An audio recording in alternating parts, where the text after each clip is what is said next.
I'm from Knorr-Bremse, a German company in rail industry, and I serve as the chair of Government Affairs Forum of the EU Chamber of Commerce in China. And it's really my honor again to join today's discussion.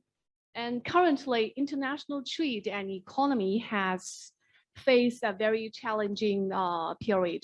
With the constant changes of the international and external environment, the uncertainty and ambiguity exist all the time.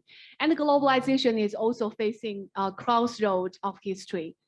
In a series of studies and reports released by EUCCC recently, China has been described as by the United States and other countries as a strategic competitor on different tracks in some areas. And several foreign companies also have decided to relocate their production capacity to other countries from China. So as the response to such mutual dependence crisis, we notice that China has been accelerating the self-reliance and localization replacement in a few industries, as well as enhancing the autonomous and controllable capabilities in some sectors. So, meanwhile, most multinational companies are seeking to expand their contribution and participation in the Chinese market. However, anti-globalization behaviors may exert huge impacts now and to the future.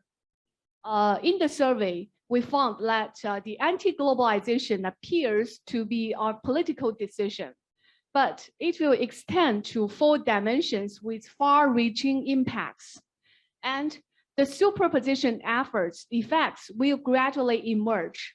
The 4 dimensions are the following: economics and finance, supply chains and critical materials, innovation and standards, and data governance, telecommunication service as well.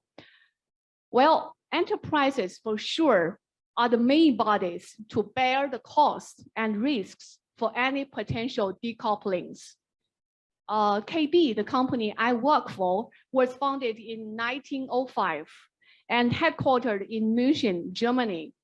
Its core products are braking systems for real and commercial vehicles.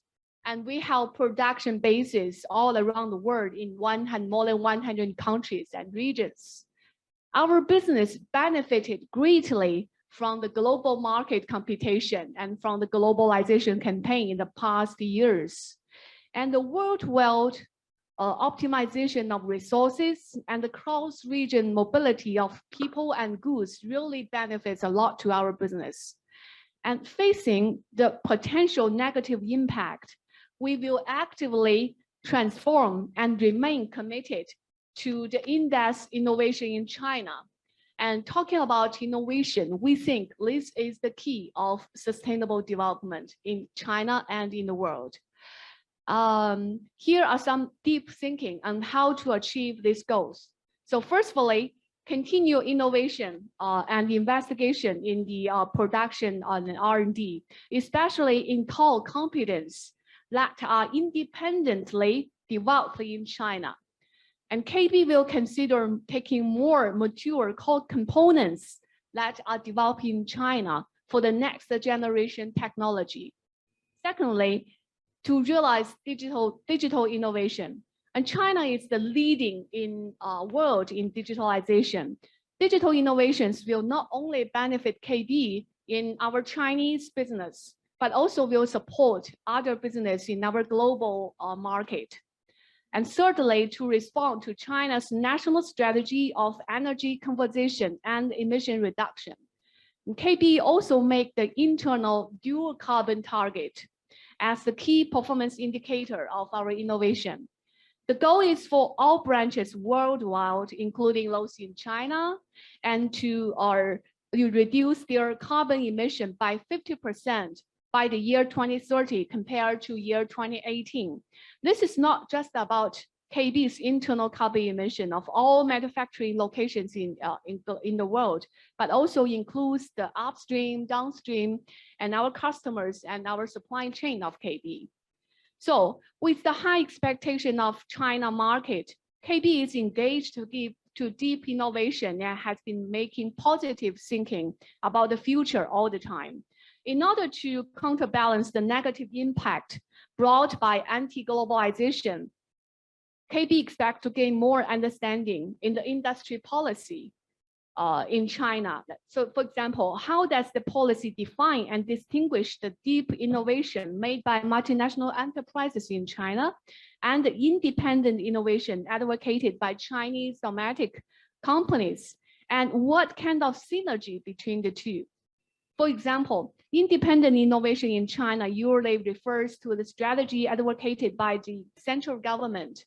Well, nevertheless, a multinational company uses China's core components and register its IPR in China. Can it be deemed as Chinese independent innovation? A clear definition of independent innovation would be very helpful.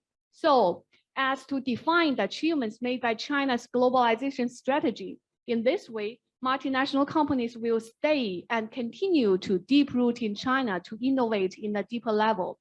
This is the best reflection of China's national opening up policy, which can effectively mitigate the negative impact of supply chain crisis and play a positive role in future participating in reshaping of global supply chain, and provide support on positioning of China's manufacturing industry in the whole world. Thank you.